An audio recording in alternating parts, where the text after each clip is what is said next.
September महिन्यामध्ये माझ्या आईने मला 2 वांग्याची रोपं दिली आणि मी ती आमच्या घराच्या टेरेसवरती ग्रो बॅगमध्ये लावली. सुरुवातीला 1-2 वेळा त्याला छान वांगी आली, पण नंतर येणं बंदच झालं. उन्हाळ्याच्या दिवसात तर पाणी देताना मला असं वाटायचं, की आता ह्यांना वांगी येऊ शकत नाही, आपण ही तोडून टाकूया. पण माहीत नाही का माझी झाडं तोडण्याची कधीच हिंमत होत नाही. त्यामुळे ठरवून सुद्धा मी तशीच ठेवली आणि त्यांना पाणी देत राहिली.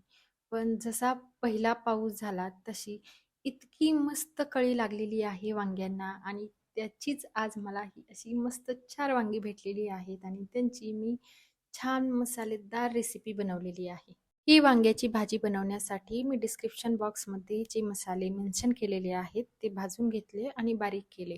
पॅनमध्ये तेल टाकलं, कढीपत्ता टाकला आणि चिरून घेतलेली वांगी टाकली आणि झाकण ठेवून थोड्या वेळ परतू दिली. त्याच्यामध्ये भाजलेले शेंगदाणे टाकले आणि ते सुद्धा परतून घेतले. परत एकदा थोड्या वेळासाठी मी झाकण ठेवलं आणि नंतर त्याच्यामध्ये आपल्याला हळद, हिंग, लाल तिखट आणि बारीक करून घेतलेला मसाला टाकायचा आहे. ते व्यवस्थित मिक्स करून घ्यायचं. मसालाही थोडासा परतून घ्यायचा आणि नंतर त्याच्यामध्ये चवीसाठी मीठ आणि चिरलेली कोथिंबीर टाकायची आणि हे खूप टेस्टी लागतं. Thanks for watching. Bye bye.